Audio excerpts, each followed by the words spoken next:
All right, we continue then our discussion on the rolling blackouts. We will later on in this hour be talking to the Department of Basic Education on the effects of load shedding or blackouts on learners.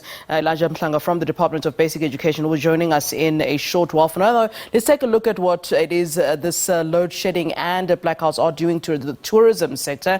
And that sector is just in the process, of course, of recovery from COVID-19 pandemic. Now, the sector is faced with rolling blackouts by Eskom. Let's get a sense of what the sector is dealing, how they are dealing with these blackouts. And we're now joined via Zoom by Tshifhiwa Tshivhengwa, who is the CEO of Tourism Business Council of South Africa. Very good afternoon to you, sir. Always a pleasure to have you joining us here on SABC News.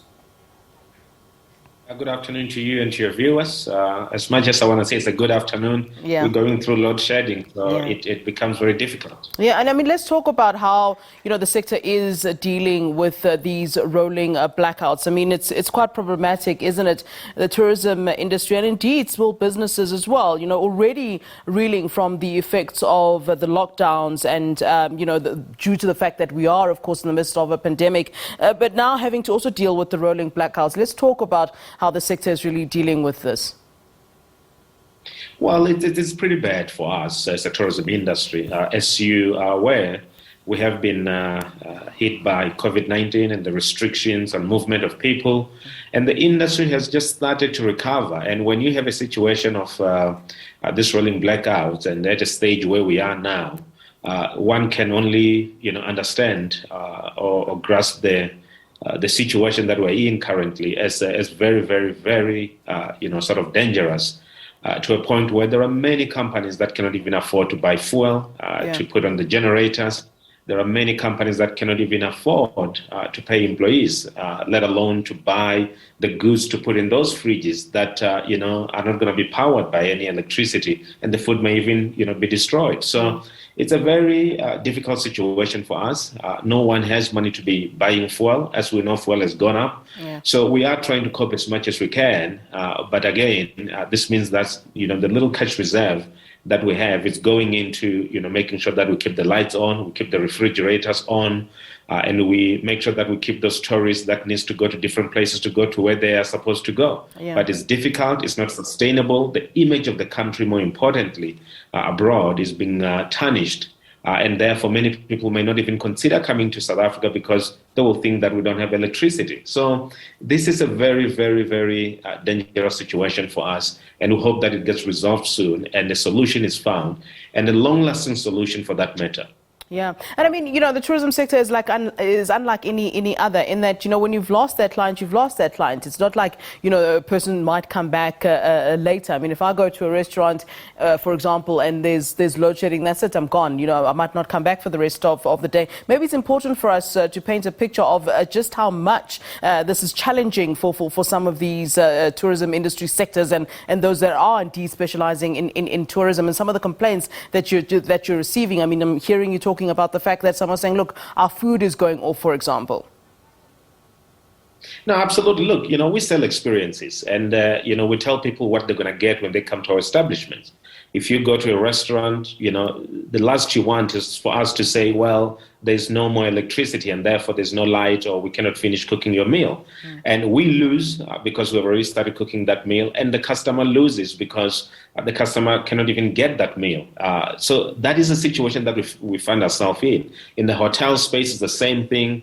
If you order food and if there's no electricity, there may be difficulty for us to deliver on the promise that we've made. Same as in tours. People want to go to tours, tour the cities, go to various tourist destinations. But if we don't have lights that are working on the streets in terms of the traffic lights, you're going to get there delayed, or you may not even make it there. So it becomes very difficult for us to fulfill the promises that we've made to these clients, let alone that they had to choose to come to South Africa if they're international travelers, and they forsake other countries that they could have gone to that don't have the same problem as we have, but they decide to come to this country. So I do think that, if you look at it, big businesses are struggling, independent-owned businesses are struggling, small businesses and entrepreneurs even worse, because they haven't been operating for quite a number of months, and therefore there's no cash reserves, there's nothing that's left.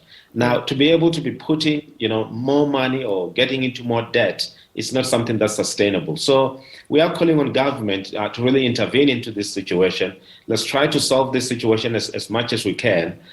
We are getting into an economic crisis now, and tourism, as we've been saying, is a lever for that economic growth. Without tourism and the movement of people and the aviation industry working, the car rental working, hotels, bed and breakfast, and everyone else in the informal sector of tourism not working, it's a dangerous situation for our economy. Yeah. So we do believe that there has to be a solution to this, and it has to be fast. We can't have these problems prolonged over and over again. We've been in this load shedding situation for many, many years, past 10 years now. Yeah, I mean, we're expecting to hear from Eskom, in fact, in the next hour. They're holding a press briefing at 4 p.m. And just as we anticipate that, firstly, what you're expecting to hear from Eskom, if there is any kind of expectation from the tourism sector, but also if, have you as an industry, made any plans to engage with Eskom on these issues? I mean, a lot of people are engaging, whether it's private homes or businesses, individuals. We've all been trying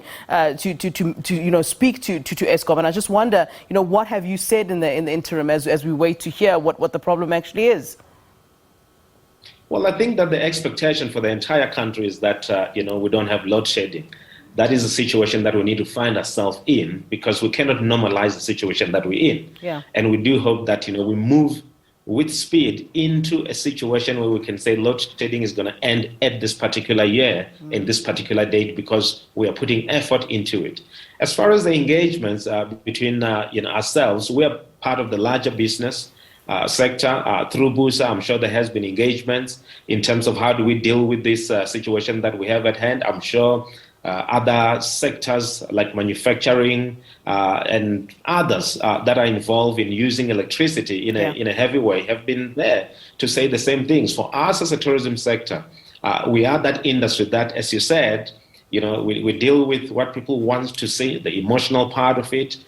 We deal with promises. We need to fulfill on those promises. That's what creates jobs. And that's what makes people to travel to this country more and more. For us, we are concerned about the image of the country, because that's what makes people to decide where to travel. Yeah. We are concerned about not being able to fulfill the promises that we've made to those that are traveling into the country and the domestic tourists that are traveling across the country. No one wants to have a warm beer because we don't have electricity to cool off the beer. And no one wants to have a meal that's not cooked properly because electricity was not there to finish the product. So we need to solve this situation. We've been talking about it for far too long.